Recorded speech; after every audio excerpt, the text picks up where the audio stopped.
Tercera etapa. Tenerife, Bahía de Santa Lucía. Entre Río de Janeiro y Sao Paulo. Salida el 30 de septiembre de 1519 y llegada el 13 de diciembre de 1519. Magallanes no asumía que compartía el mando con Juan de Cartagena, y tampoco confiaba en que la gente le siguiera en tan arriesgado viaje, por lo que decide ocultar el camino a seguir a su tripulación, contándoles que iban a ir a la especiería, doblando el Cabo de Buena Esperanza, es decir, por la ruta conocida. Navegan así junto a la costa africana hacia el sur, hasta Sierra Leona, y es allí donde viran por fin hacia Brasil. Al ser entonces requerido por Juan de Cartagena el motivo del cambio de rumbo, en vez de confesar sus intenciones, le apresa.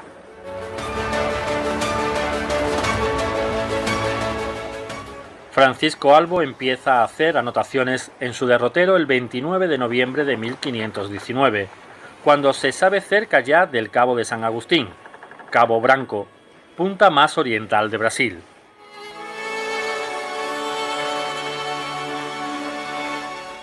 Deciden continuar viaje sin tomar tierra hasta doblar el Cabo Frío, en la plácida bahía de Sepetiba, donde permanecen 14 días. Aunque en todas las crónicas sobre la expedición se menciona esta ubicación como el Río de Enero o Janeiro en portugués, si nos atenemos estrictamente al derrotero, cabe la duda más que razonable de que no fuera allí donde se detuvieron, sino en la siguiente bahía, que se encuentra en su misma latitud, llamada de Sepetiba.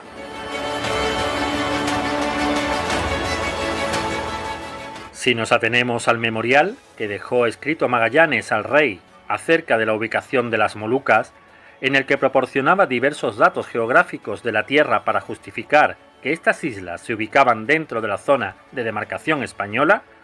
podemos hallar cuál era la posición del meridiano de demarcación del Tratado de Tordesillas, según las cuentas que echaba Magallanes. La elección del puerto de parada en la costa brasileña responde quizá a que Magallanes avanzó hacia el oeste lo suficiente como para sobrepasar dicho meridiano de demarcación, evitando con ello cualquier tipo de problema en este sentido.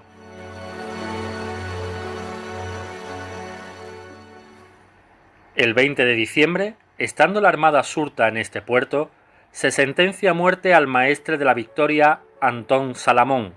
por el delito de sodomía.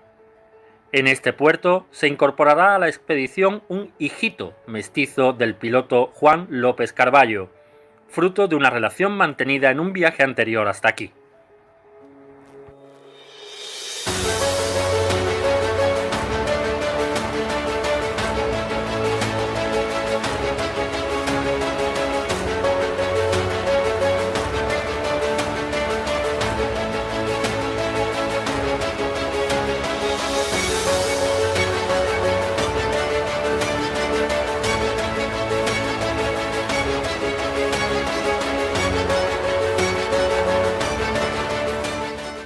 Nuestro tercer y último ponente de hoy es Alejandro Parra,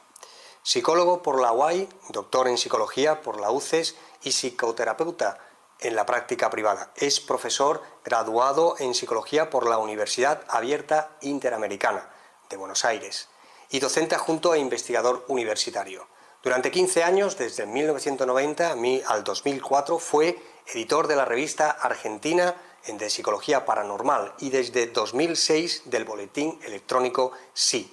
Entre 1994 fue coordinador y desde 2004 presidente del Instituto de Psicología Paranormal, asociación civil y del sitio Agencia Latinoamericana de Información Sí. Fue presidente de la Parapsychological Association. Es autor de 12 libros, entre los cuales se destacan El último abrazo de despedida, Experiencias paranormales en enfermeras,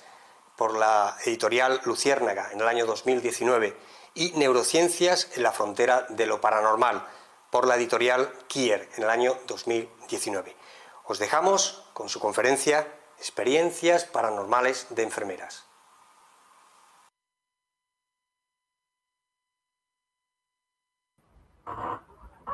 Hola, ante todo, muy buenas tardes. Aquí en Buenos Aires, todavía bajo situación de cuarentena, a causa de la pandemia. Y bueno, en principio un enorme placer para mí tener la posibilidad de exponer sobre este tema, eh, puesto que, bueno, aquí son las 16 horas, en España las 21. Y básicamente la intención de esta presentación tiene que ver con la posibilidad de exponer sobre una temática acerca de la cual hemos estado trabajando en los últimos años. Yo soy autor de un libro muy reciente que ha sido publicado el año pasado por Editorial Luciérnaga, del Grupo Planeta, que es este título. Se llama El último abrazo de despedida, es experiencias paranormales de enfermeras.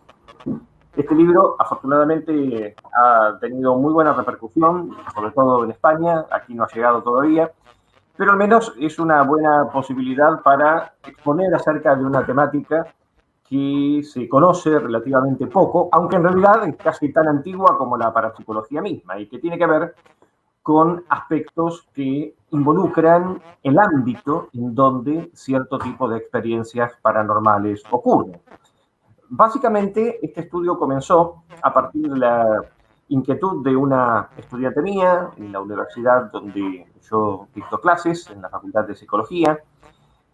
en virtud de lo cual ella me informó en relación con cierto tipo de episodios anómalos, paranormales,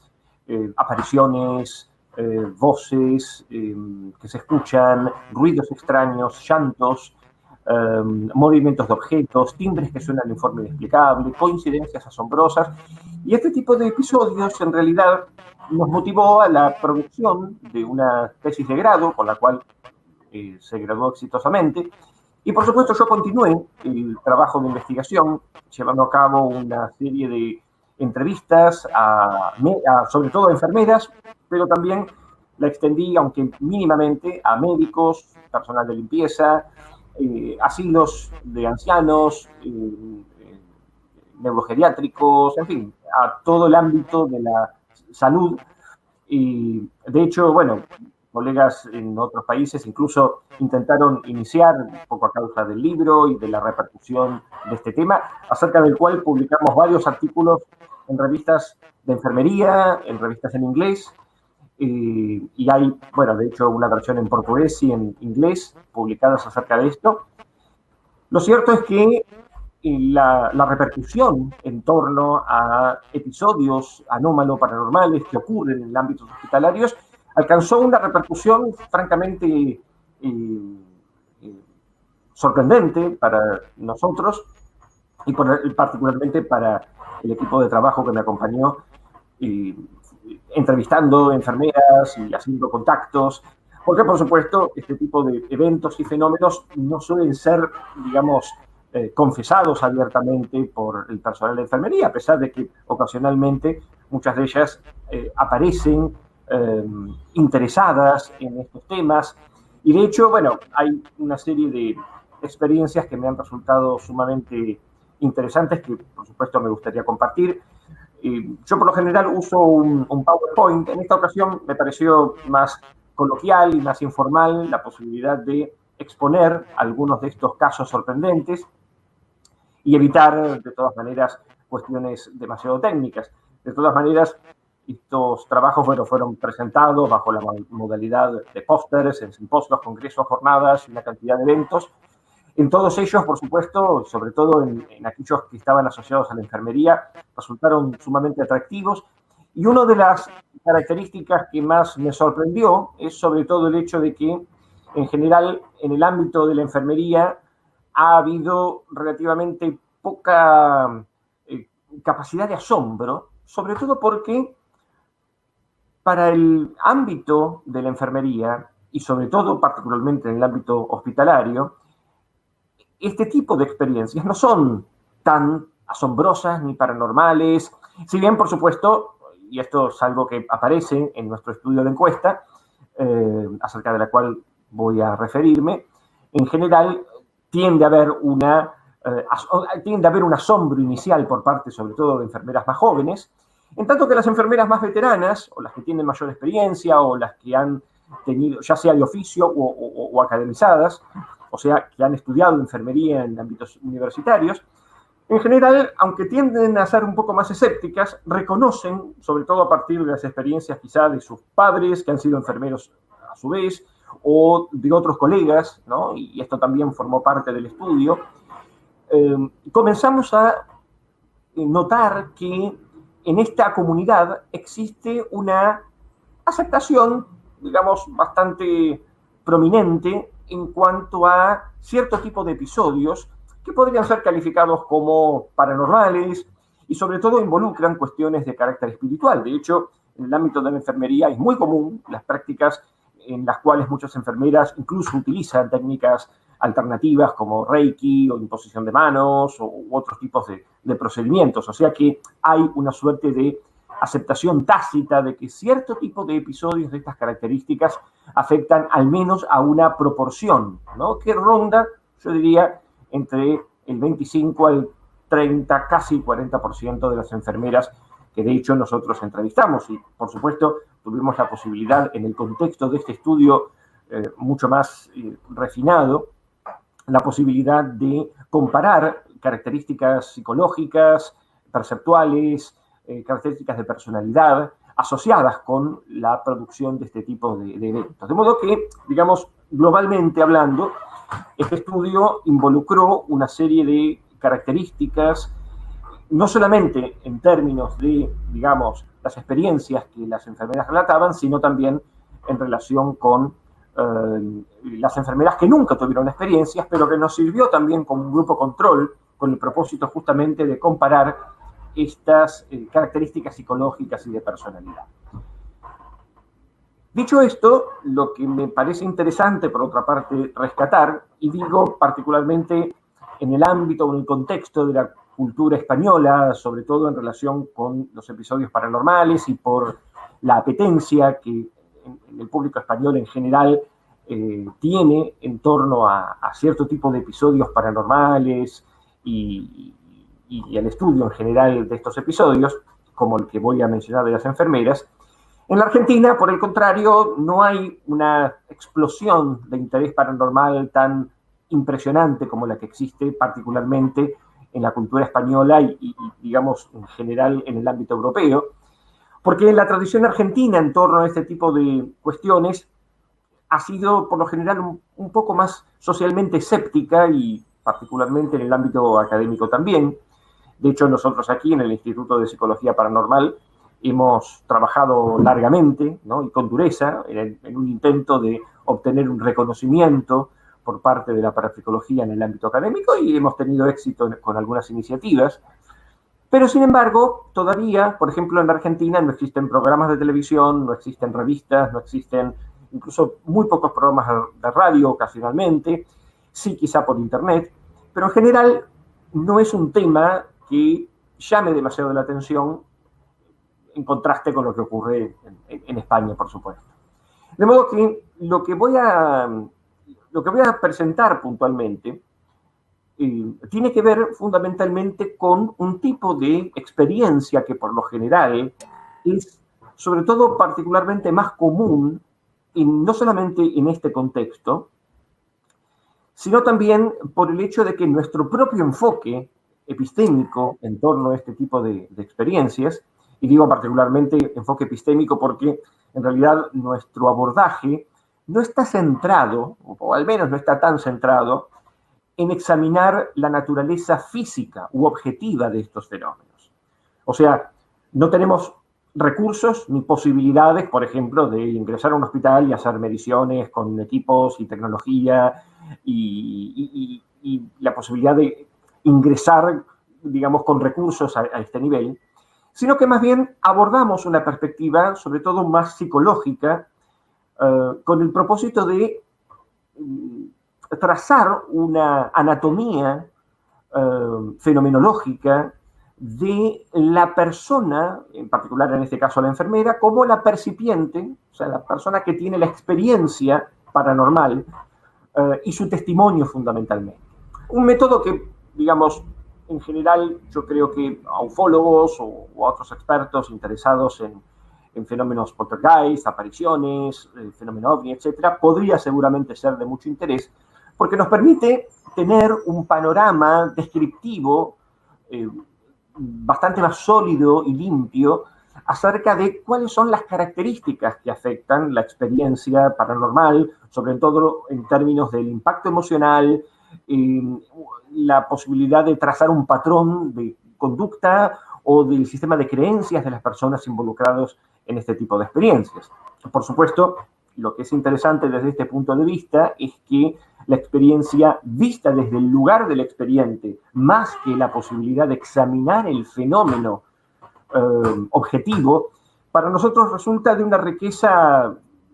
fantástica, sobre todo porque en general hay mucha controversia respecto a la naturaleza de estas voces que se captan a través de psicofonías o estas apariciones que se ven, ¿no? Y por supuesto existe por lo general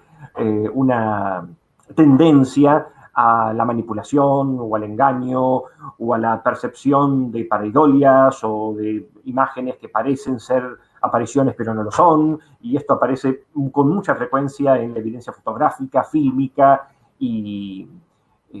a través del audio, de modo que desde una perspectiva, digamos, bien diferente, nuestra postura respecto a la existencia o no de este tipo de episodios no es tan, digamos, preocupante en términos de si realmente u ontológicamente existen estas apariciones o si las experiencias son reales o verídicas en sí mismas, sino que nuestro principal propósito es examinar la psicología de la persona que presenta este tipo de episodios. Esto es importante tenerlo en cuenta porque, en general, y sobre todo en España, hay una fuerte tendencia a poner el foco en la verificabilidad del fenómeno, lo cual, por supuesto, como investigadores, obviamente apostamos por esta posibilidad,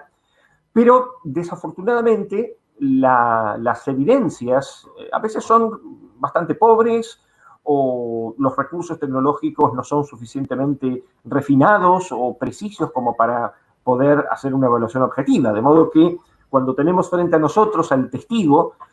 que es el verdadero objeto físico de investigación,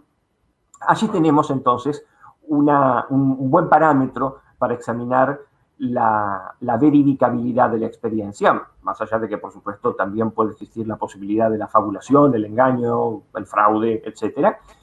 No obstante ello, en general, en el caso de nuestro propio estudio con enfermeras, esta posibilidad, por supuesto, también está ponderada. Sin embargo, lo que nos resultó más interesante es que esta comunidad, al no pertenecer al ámbito estricto de lo paranormal o de lo que los españoles llaman el misterio, nos permite una medida más objetiva, por fuera de un sistema de creencia o la expectativa por la búsqueda de un fenómeno o por tratar de evaluar la realidad de estas características.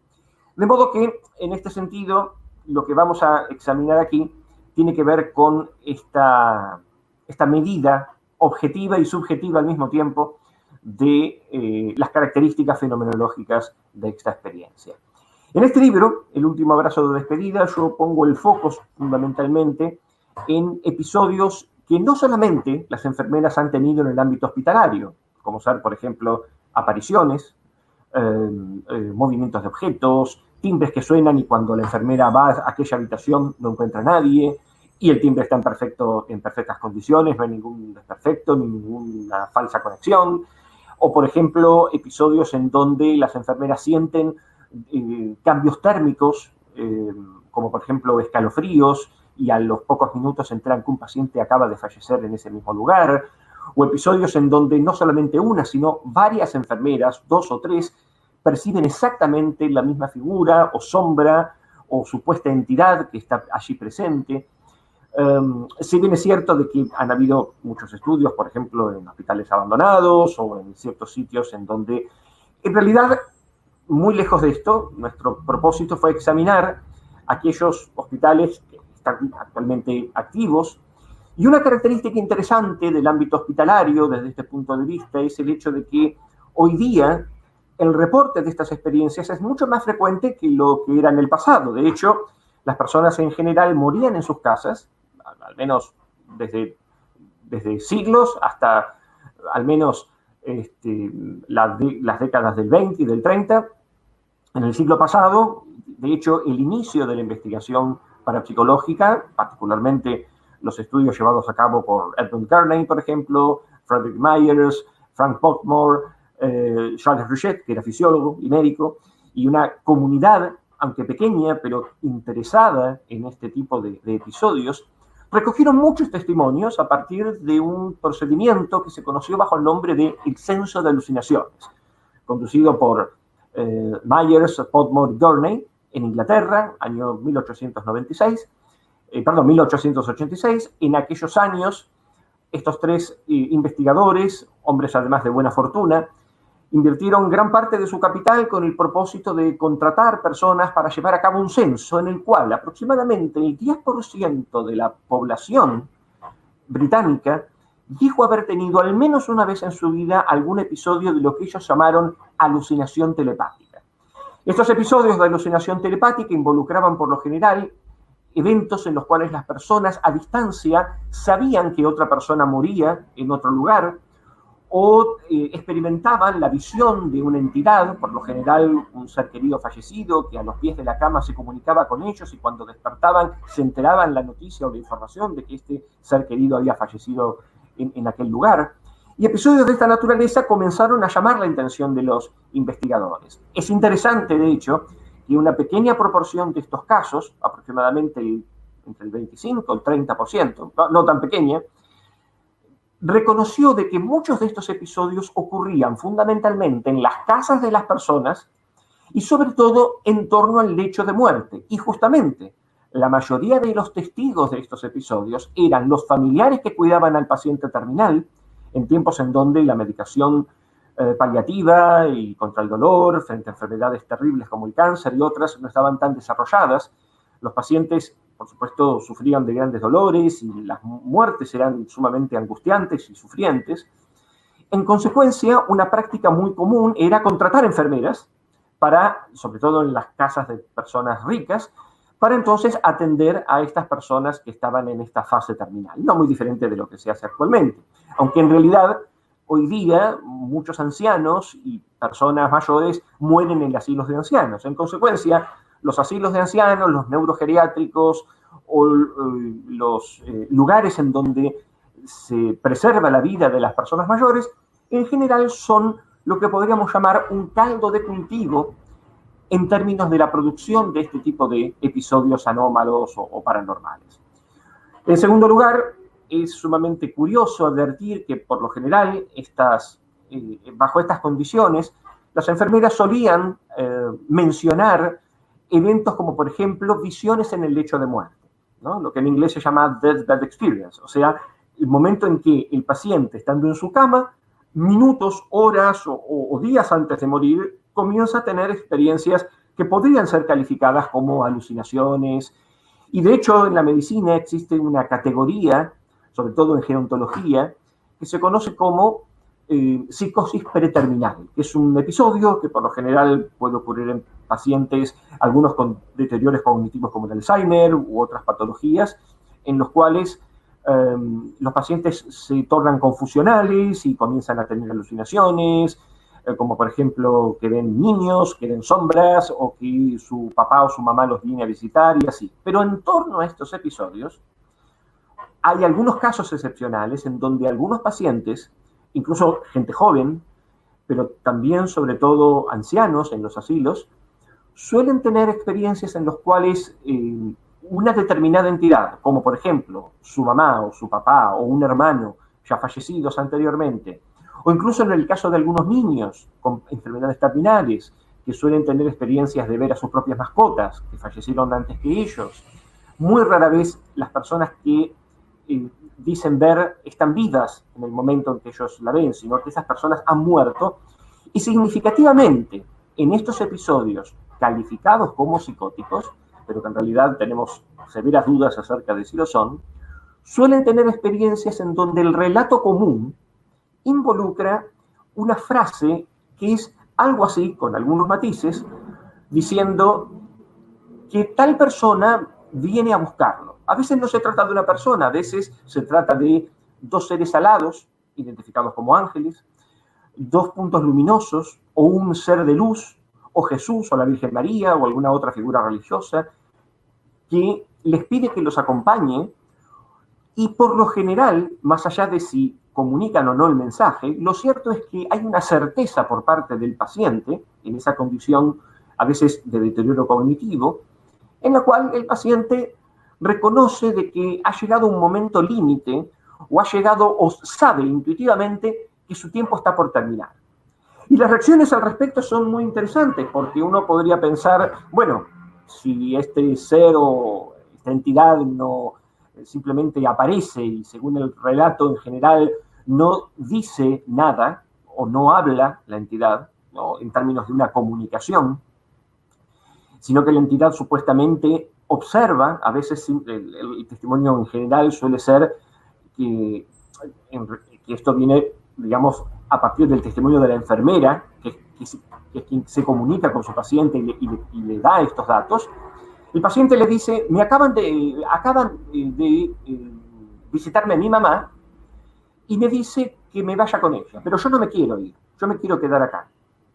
Este es un relato bastante común. A veces el paciente reconoce que esto lo expresa con cierta angustia, con cierto temor, con cierta ansiedad, y en ocasiones el paciente experimenta como una sensación de alivio, como un momento en el que ya todo ha terminado y que está preparado y listo para la partida. Lo sorprendente de todo esto es que incluso algunos pacientes, según las enfermeras, pueden vivir quizá un par de horas, un día, pero no mucho más de 48 horas, muy excepcionalmente una semana, y el paciente finalmente fallece. Estos episodios, por supuesto, tienen algunas otras características, como por ejemplo, entre otras, lo que conocemos bajo el nombre de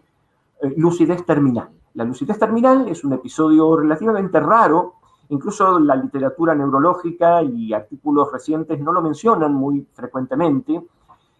pero en general hay un testimonio común, sobre todo por parte de familiares, médicos, incluso enfermeras también, que reconocen que ciertos pacientes, algunos casos muy excepcionales, como por ejemplo pacientes con Alzheimer, pacientes con severos deterioros cognitivos o algún grado de demencia senil, o pacientes incluso esquizofrénicos, o que han padecido durante largo tiempo episodios de lo que se llama una esquizofrenia catatónica, o sea, permanecen inmóviles incluso durante años, mirando a un punto fijo y solamente comen y beben gracias a la asistencia de los enfermeros y el personal, y en algún momento determinado, el paciente recupera la lucidez.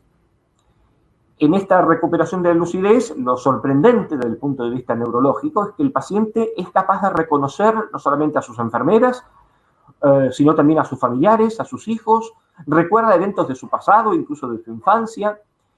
y en ocasiones hay episodios en los cuales algunos pacientes que están a punto de morir o están en su fase terminal, algunos en conocimiento u otros sin conocimiento de esa fase terminal, pero en general, desde el punto de vista legal, todos los pacientes terminales conocen su estado de situación, porque legalmente deben ser informados, jurídicamente deben ser informados de ello, no se les puede negar esa información, aun cuando no quieran saberla, y esta es una legislación que está vigente en muchos países. Lo cierto es que algunos pacientes, muy curiosamente, piden algún tipo de reunión familiar o un encuentro con un hijo o con un ser querido, y esto puede tener varios propósitos. Por ejemplo, yo en mi libro describo algunos casos francamente conmovedores de pacientes que piden a sus hijos, y conozco un caso, por ejemplo, en el que un paciente quiso tener un encuentro con sus hijos, dos de ellos viviendo en Argentina, uno que vivía justamente en España. Por supuesto, como sabemos, los vuelos se atrasan, hubo problemas con los pasajes y, bueno, dada la rapidez con que se tuvo que hacer el movimiento, este hijo que estaba en España viajó y demoró casi una semana, pero sorprendentemente, este fenómeno, algunas enfermeras lo llaman aguantar la muerte, cosa que obviamente sabemos que es literalmente imposible, pero lo que sorprende es que cuando este hijo llegó, y ellos pudieron hablar y pudieron, bueno, perdonarse y reparar situaciones conflictivas de su vida, el paciente a las 2 horas falleció. Lo cual esto, por supuesto, generó una enorme controversia alrededor de las enfermeras y los médicos, ¿no?, respecto a si de alguna manera hay algo en la mente o desde el punto de vista espiritual que pueda explicar estas experiencias. Una de las características de este libro y del trabajo de investigación es que, y quizá para muchos un defecto, es que no hay demasiadas explicaciones al respecto. Y de hecho yo presento docenas de casos, la mayor parte de los cuales prácticamente no tienen explicaciones, o bien podemos plantear una mixtura de explicaciones o puramente psicológicas o psiquiátricas, reduccionistas, o explicaciones un poco más amplias o abarcativas, como ser explicaciones espirituales. Pero lo que sí es cierto, y desde este punto de vista no estamos en condiciones de descartar ninguna opción, lo que es interesante de estos testimonios es el hecho de que los hospitales, insisto, tienden a mostrar cierto tipo de características en virtud de las cuales parece que estos episodios se presentan con frecuencia. Por ejemplo, episodios de carácter auditivos. Enfermeras que ocasionalmente reconocen haber escuchado diálogos o voces dentro de una habitación que se sabía estaba totalmente cerrada. La enfermera abre la puerta y no encuentra allí a nadie. Un enfermero relató un testimonio muy interesante. Por ejemplo, él estaba cuidando a un paciente terminal y se sabía que fallecía de un momento a otro. Se recostó en una de las camas que estaba disponible dentro de esa habitación y, bueno, a pesar de que no debía hacerlo, se quedó dormido. Y en un momento determinado, en la madrugada, él siente que una mano muy suave, y lo siente vívidamente, acaricia su rostro, y él se despierta. Y cuando se despierta, por supuesto, ve que en la habitación no había absolutamente nadie, y sin embargo, la paciente a quien estaba cuidando justo en ese momento acababa de fallecer. Bueno, estos episodios, por supuesto, el enfermero se sintió muy conmovido por una experiencia que había sido aquella la primera, y encontramos otros testimonios sumamente notables. Un fenómeno relativamente raro, pero que también ha ocurrido con frecuencia, es, por ejemplo, la observación de luces, vapores o cierto tipo de formaciones en torno al cuerpo del paciente en el momento de su muerte. Hay un relato que yo describo en mi libro que es sumamente curioso, de dos enfermeras que fueron testigos del momento en que un paciente estaba en un hospital, en un edificio, dentro de las muchas habitaciones. La habitación estaba casi en penumbras y ellas pudieron observar dos pequeñas esferas luminosas, violáceas, que hacen un circuito como dibujando un símbolo infinito o un 8 acostado.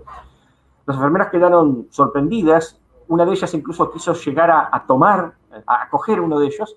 y la otra enfermera la detuvo, ¿no? Y una de ellas comenzó a rezar.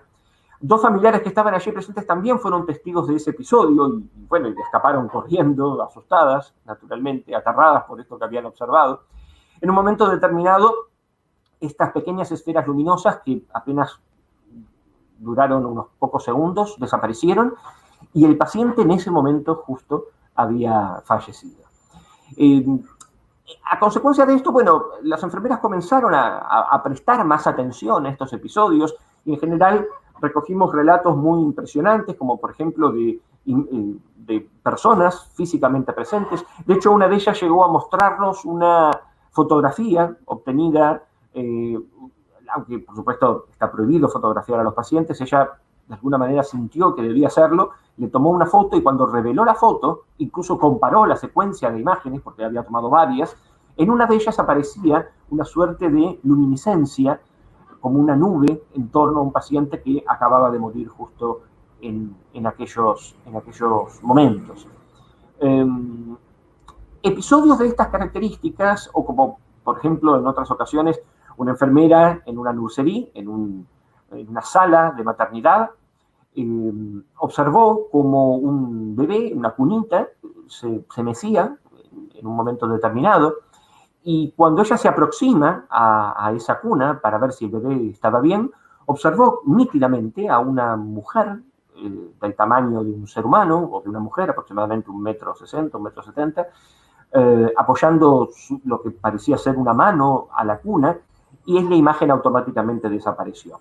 Ella, por supuesto, cuando la imagen desaparece, siente un frío muy intenso en su cuerpo, y en un momento determinado, una enfermera que estaba en otro sector se aproxima a ella y le informa que la madre del bebé a quien se estaba vacunando había fallecido a causa de un parto que había tenido por otra parte, una complicación, una septicemia infecciosa,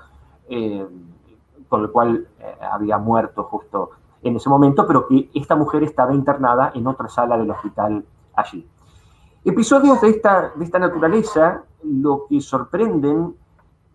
sobre todo, es por el hecho de que quien suele ser la principal protagonista con mayor frecuencia es la propia enfermera. Y nosotros dividimos nuestro estudio de encuesta en dos grandes grupos. Enfermeras que habían tenido en sí mismo la experiencia en torno a 13 tipos de experiencias distintas, como por ejemplo oír voces, ver apariciones, episodios, por ejemplo, de objetos, relojes, cuadros o elementos de instrumental quirúrgico o de enfermería que se caen o se mueven sin causa aparente en la sala de cirugía, por ejemplo. Una enfermera, por ejemplo, relata que una camilla se movía sola, sin causa aparente. Un fenómeno también sumamente común es el fenómeno de los timbres, ¿no?, que mencioné hace algún momento, en donde, bueno, hoy sobre todo hay cámaras en casi todos los hospitales, y las cámaras monitorean al paciente continuamente, las 24 horas del día, y ellas estaban observando un monitoreo de esa habitación cuando la habitación completamente vacía, el timbre sonaba insistentemente. Y curiosamente, una de las enfermeras recordaba que el paciente que había fallecido en esa misma habitación tenía por costumbre regularmente tocar el timbre antes de fallecer, cuando todavía estaba vivo. Episodios de estas características no solamente suelen ser, además, las enfermeras solamente testigos, sino también, a menudo, los familiares de los pacientes, que también compartieron con nosotros algunas experiencias y testimonios notables, siempre en el ámbito hospitalario. También hay testimonios de médicos, pero hay una gran diferencia entre el testimonio médico, del profesional enfermero. El enfermero en general está más en contacto con el paciente, y de hecho hay cierto tipo de episodios en los cuales el paciente tiende a contar a su enfermera, sobre todo si los periodos de posinternación son prolongados, de 1 mes o 2 meses o 3 meses, en donde el mismo paciente se convierte en testigo de episodios. Por ejemplo, hay muchos testimonios de pacientes de enfermeras que le confiesan a su propia enfermera que en la cama, por ejemplo, estaba sentada una persona en la cama, y que cuando la observa, esa persona había desaparecido espontáneamente. Imágenes como flasheos, por lo general tridimensionales, como si yo estuviera viendo a una persona frente a mí. Las imágenes están muy lejos de ser el fantasma típico que se menea con una sábana o cosas por el estilo que nos cuenta, digamos, el folclore. Y son experiencias absolutamente humanas, de personas que además están vestidas, que caminan, o bien no se ven sus pies, pero que sin embargo hay una percepción de un desplazamiento. A menudo esa aparición tiene contacto visual con la enfermera o con un paciente o con un médico, y hay una comunicación no verbal, sino sobre todo en términos de la intención o del pensamiento, sino que la misma enfermera sabe cuál es la intención de esa aparición cuando aparece, ¿no? Las enfermeras, por supuesto, apelan a muchas formas de conjurar ese tipo de apariciones. Por ejemplo, rezan, salen corriendo, en fin. Evidentemente hay un efecto, por decirlo de algún modo, traumático o de gran tensión. Otras ocasiones no. Las enfermeras son conscientes de que estas apariciones, por ejemplo, pueden pedir ayuda o pueden necesitar alguna forma de comunicación, o por lo general no hay un temor significativo, sino más bien un reconocimiento de la existencia de un mundo espiritual, o que la vida no termina con la muerte. En las enfermeras aparece, sobre todo en las que han tenido este tipo de experiencias, una disminución significativa de su ansiedad o temor frente a su propia muerte. Muchas veces estas enfermeras ayudan a los pacientes terminales en el proceso de fin de su vida, ¿no?, lo que se llama la experiencia de fin de vida, que es muy común, sobre todo en los últimos años, en lo que se conoce bajo el nombre de movimiento de hospicio, que justamente trata de, digamos, exorcizar esa imagen en relación con el paciente como una máquina biológica que necesita ser continuamente asistida, entubada, con respiradores artificiales, etcétera, sino que hay pacientes que desean tener una muerte digna Y el acompañamiento espiritual, psicológico, existencial, además del, por supuesto, del procedimiento médico, ayuda a muchos pacientes a llevar a cabo este tránsito, que además está descrito en toda la literatura religiosa, en todos los tiempos y todas las culturas. Más recientemente, o por ejemplo, el libro por excelencia es el Ars Morendi, que es un tratado medieval del siglo XII, en donde se muestran las diferentes etapas por las cuales pasa el paciente terminal y en la cual, por supuesto, aparecen menciones en relación con apariciones en el lecho de muerte, vapores, nubes o alguna formación que eventualmente el paciente parece exhalar en el momento de la muerte. De hecho, en nuestro libro recogimos muchos testimonios, no uno solo, de enfermeras que reconocían haber sido testigos, por ejemplo, entre otras, de una pequeña nube o formación nubosa que escapaba rápidamente del paciente y ese es el momento que el paciente fallecía. O bien, por el contrario, algún tipo de sensación de frío o de calor intenso. En fin, digamos, en general hay una imagen en torno a la idea de algo que se escapa o que digamos, pone punto final al momento de la muerte. Es notable porque, de hecho, en nuestro propio estudio encontramos no solamente el testimonio de las enfermeras, sino también el testimonio de colegas de las enfermeras, las cuales, de hecho, no habían sido testigos de ningún episodio, pero sin embargo sus propios pares, sus propias compañeras dentro del office de enfermería, reconocían que sus compañeras habían tenido algún tipo de episodio relacionado con este tipo de eventos sobrenaturales o paranormales. Pero ¿qué es lo más curioso de estas características? Lo más curioso es el hecho de que en el ámbito de la enfermería no hay un tan acentuado escepticismo o tendencia a la ridiculización, ¿no? Excepcionalmente, algunas enfermeras podrían callar quizá por temor a ser acusadas de que están locas o de que tienen algún trastorno mental o ser expulsadas o echadas de sus trabajos por ello. En general hay una suerte de convención general de que estos episodios y estas experiencias son bastante frecuentes. Es común, por ejemplo, en algunos hospitales, por ejemplo, sobre todo las enfermeras más veteranas, practicaban un tipo de ritual en el que, no un ritual religioso, sino una práctica, una costumbre muy acentuada, en la que cuando un bebé moría, abrían las ventanas de la nursería, si era posible, o incluso en los asilos de ancianos, porque siempre predomina la idea de que el alma de esa persona debe ir hacia la luz y no quedar dentro de esas paredes. De hecho, en el ámbito espiritista es muy común, sobre todo en el espiritismo kardeciano, el espiritismo de Allan Kardec, hay una idea muy común en torno al concepto del espíritu confundido, ¿no? El espíritu confundido, el espíritu confuso, es aquella entidad desencarnada que, al no aceptar su propia muerte, todavía continúa, de alguna manera,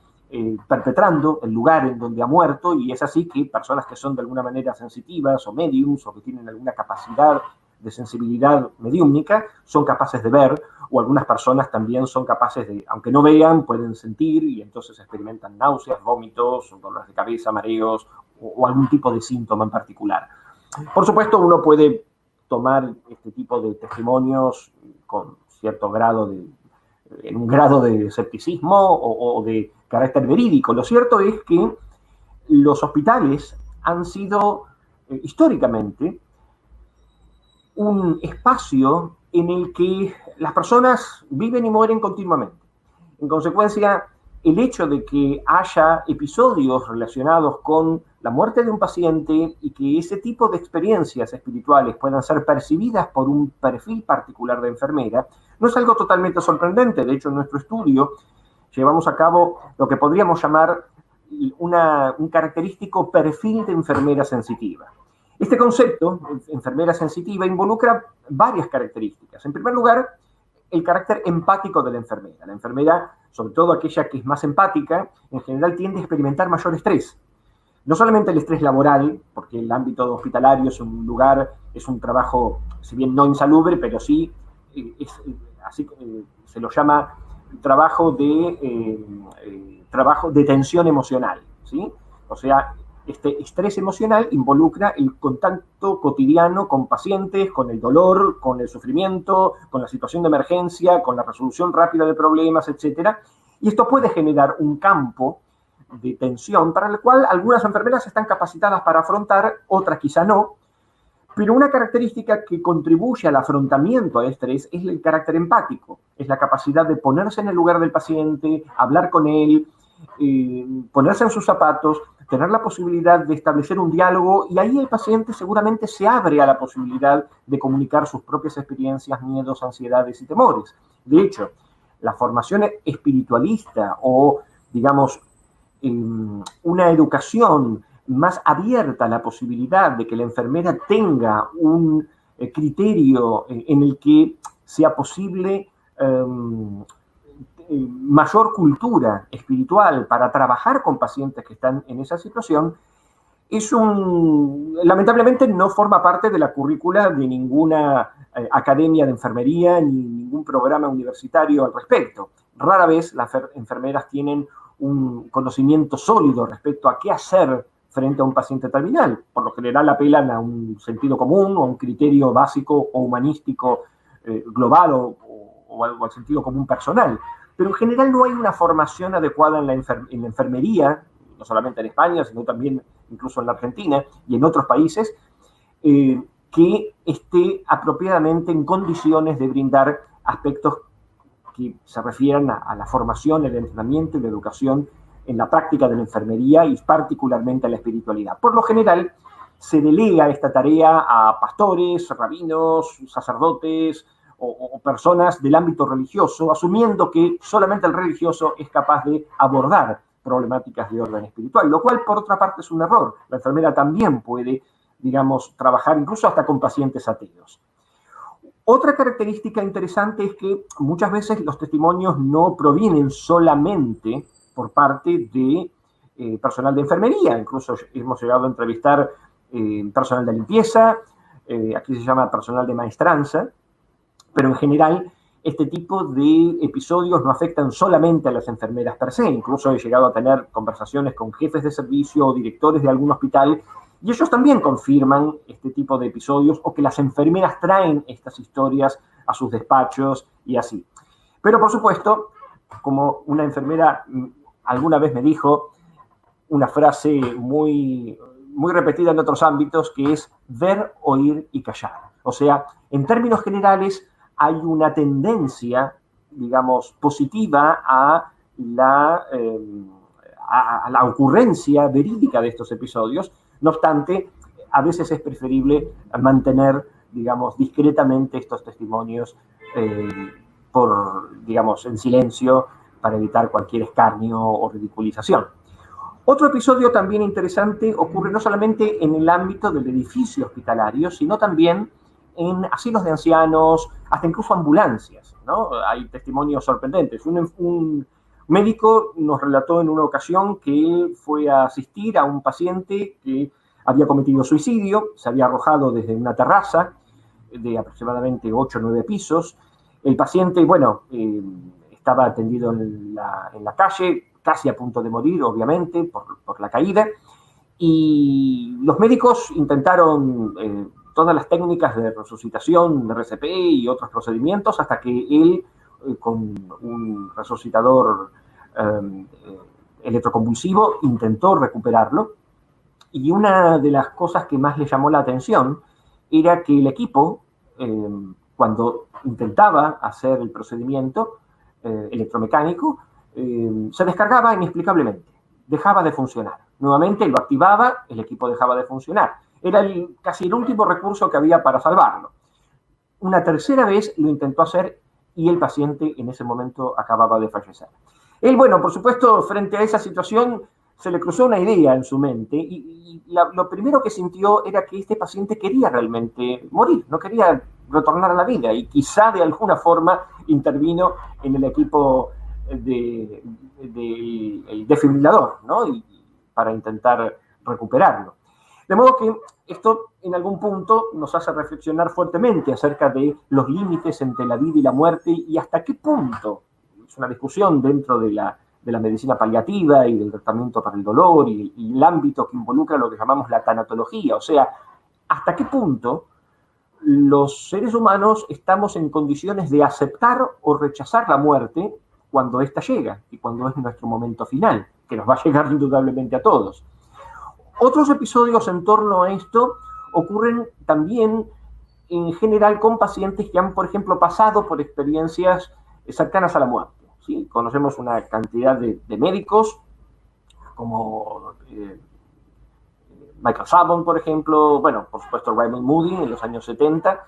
75 más exactamente, disparó con su famoso libro Life After Death la idea justamente de que la vida continuaba a través de alguna forma de experiencia, en la cual la característica fundamental de esta experiencia es el recuerdo que el paciente recupera en torno al momento en que estaba siendo asistido. Por eso Moody muy lúcidamente denomina esta experiencia cercana a la muerte, porque el paciente no está muriendo, ni siquiera está muerto clínicamente hablando, sino que el paciente está en un momento de proximidad a la muerte. Y ese momento frontera, ese momento límite entre la vida y la muerte, produce o al menos dispara un episodio acerca del cual, por supuesto, hay vastísima literatura. En España tenemos, por supuesto, autores muy reconocidos, sobre todo en el ámbito médico, que han trabajado este tema, y es un tema sumamente de gran interés. Pero lo interesante de este episodio es que el paciente, por lo general, reconoce, incluso algunos que han estado en un cuadro de coma o muy cercano al coma, reconocen, y de hecho no hay actividad eléctrica del cerebro, sino que hay literalmente una muerte clínica, ese momento particular, el paciente lo describe como un momento que, a pesar de que reconoce de que en su entorno hay una situación de tensión, de que está por morir, sin embargo, él experimenta una sensación de paz, de tranquilidad. Hay descripciones incluso conectadas con lo divino o con una experiencia de beatitud o de profunda paz, la cual viene acompañada, por ejemplo, por seres queridos fallecidos que, así como ocurre con los pacientes terminales, parece que lo acompañan a través de un pasaje o un túnel o una puerta o un lugar cuyo límite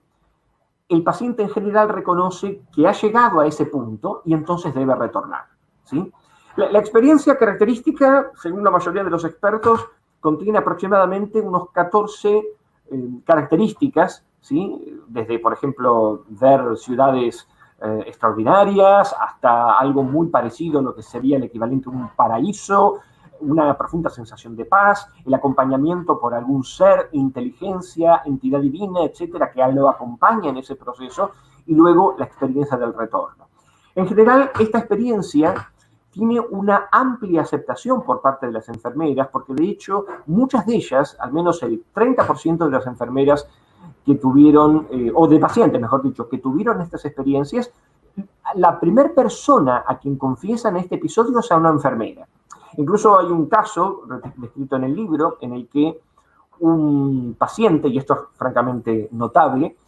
un paciente le confiesa a su cardiólogo que había tenido la experiencia de ver su cuerpo en el momento que lo estaban interviniendo. El cardiólogo no le llamó la atención la experiencia porque casi la mayoría de los cardiólogos saben lo que es una SM, una experiencia cercana a la muerte, pero lo notable de esto fue que, además de la experiencia, el paciente confesó haber visto el momento exacto en que una enfermera se le caía un instrumento quirúrgico, una tijera o un bisturí.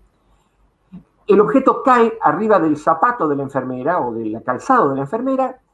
lo recoge con sus manos y se retira. Él describe a la enfermera con detalle, como si realmente la viera desde una esquina de la sala de intervención quirúrgica. Él estaba completamente tapado por una sábana y en plena cirugía. En un momento determinado, el cardiólogo le llama la atención la descripción tan pormenorizada que hace de esa enfermera, consulta a la jefa de enfermeras, la jefa de enfermeras encuentra a la enfermera en cuestión, y la enfermera esta, que había entrado a la sala de cirugía, reconoció que justamente en ese momento un escalpelo se le había caído y ella lo había recogido. Hay dos datos significativos en este episodio. En primer lugar, esta experiencia cercana a la muerte las experiencias cercanas a la muerte se dividen en dos grandes grupos, las llamadas trascendentales y las mundanas. Esta sería la típica experiencia mundana, porque se llama mundana justamente porque representa lo que el paciente puede ver en el lugar periférico en el que lo están interviniendo. Y se llama trascendente cuando el paciente experimenta el pasaje a través del túnel o el encuentro con un ser divino, etcétera, pero no hay forma de verificar si obviamente todo esto es real o no, o si es producto de su propia fantasía y así. Lo interesante de este episodio es que esta experiencia cercana a la muerte mundana, o sea, la que involucra el espacio periférico donde se encontró, ni siquiera había el paciente oído el ruido, por decirlo de algún modo, de caer del escalpelo. Todo esto, incluso la descripción que él hace de la mujer y de la enfermera a quien le había ocurrido ese episodio, coincidía sorprendentemente con la descripción que él había hecho, a quien no había visto nunca antes. De modo que las experiencias cercanas a la muerte, no solamente las recogidas por la enfermera, sino también por otros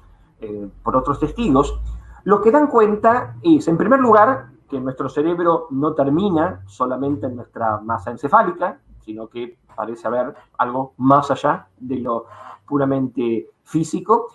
y que además, digamos, nuestra mente no se encapsula solamente en las neuronas de nuestro cerebro, sino que por alguna causa es posible que mente y cerebro puedan de alguna forma disociarse físicamente, espacialmente, y entonces esto que llamamos la personalidad, la conciencia, la mente, el yo, Alejandro, que se separa del cuerpo físico, entonces podamos tener en algún momento este tipo de episodios. Un oyente hace una pregunta, nos dice, José María Vaca, nos dice, ¿ha podido recoger testimonios de apariciones en quirófanos? En general, bueno, en quirófanos específicamente no, pero en los sitios en donde han ocurrido más frecuentemente este tipo de experiencias tienden a ser las salas de terapia intensiva. Las salas de terapia, el UTI, la unidad de terapia intensiva, suele ser un espacio privilegiado para la ocurrencia de cierto tipo de episodios, a veces relacionados con lo aparicional, y además el carácter polisensorial de la experiencia. O sea,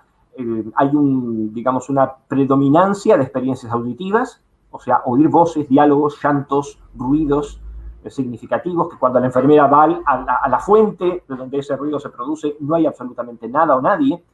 incluso copas o botellas que estallan, y cuando va al lugar no hay nada roto. Un episodio, bueno, y por supuesto olores, por lo general un olor nauseabundo, cuando se trata de cierto tipo de episodios de muerte y así,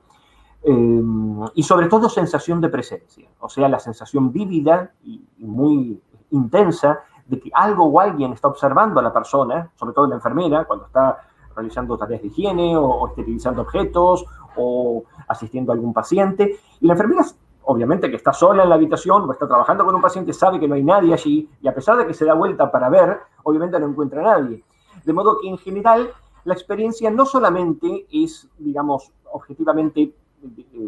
visual, sino que se presentan varias formas sensoriales de percepción, en las cuales es muy común las experiencias de contacto o de encuentro, las experiencias auditivas, visuales y corporales. Otra característica y otro espacio bastante común y frecuente, y ya con esto concluimos la presentación, tiene que ver con episodios que ocurren en ámbitos de asilos de ancianos. Los asilos de ancianos también tienen momentos, allí trabajan no solamente enfermeras y médicos, sino también cuidadores. Y las cuidadores, por lo general, reconocen que los residentes de los asilos suelen tener experiencias de esta naturaleza, en las cuales en los momentos de la muerte, por ejemplo, suelen ver niños o suelen recordar momentos de su infancia. Esto, digamos, no tiene una característica paranormal, si no fuera por el hecho de que en ocasiones estos pacientes pasan por estos episodios de lucidez terminal o algún episodio en el cual ocurren fenómenos de características paranormales o sobrenaturales muy interesantes. En síntesis, lo que es interesante de estos fenómenos asociados en el ámbito de la enfermería es que no solamente ocurren exclusivamente en enfermería, sino que también se extienden a otros actores, a otros testigos de estos episodios, que además no solamente ocurren en un ámbito puramente hospitalario, sino que también ocurren en otros contextos, asilos de ancianos, gerontopsiquiátricos,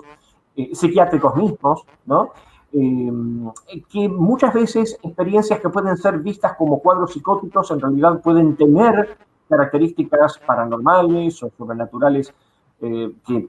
francamente no tenemos una explicación convencional, pero ciertamente quizá el mensaje final al respecto de esto involucra muchas cuestiones, sobre todo de carácter espiritual, de carácter existencial y sobre todo particularmente en nuestros tiempos, la importancia y la necesidad de educar y de entrenar a nuestro personal médico y enfermería al reconocimiento de que este tipo de experiencias son mucho más comunes de lo que nosotros creemos, de que en el ámbito de la enfermería es una buena escuela que nos enseña que no debemos ser tan cerrados ni escépticos al respecto de estos episodios, sino que en general estas ocurrencias son mucho más frecuentes de lo que pensamos y que, de hecho, los pacientes que han tenido estas experiencias nos recuerdan fuertemente de que quizá la vida no termina con la muerte y que posiblemente haya una frontera a través de la cual podamos pasar en un futuro quizá más lejano o más cercano, pero que de alguna manera nos prepare para el momento final cuando este naturalmente llegue. Muchas gracias, muy buenas tardes o noches para ustedes en España y ha sido un enorme placer haber tenido la posibilidad de exponer en este encuentro organizado por Luis Pastor y todo su gente.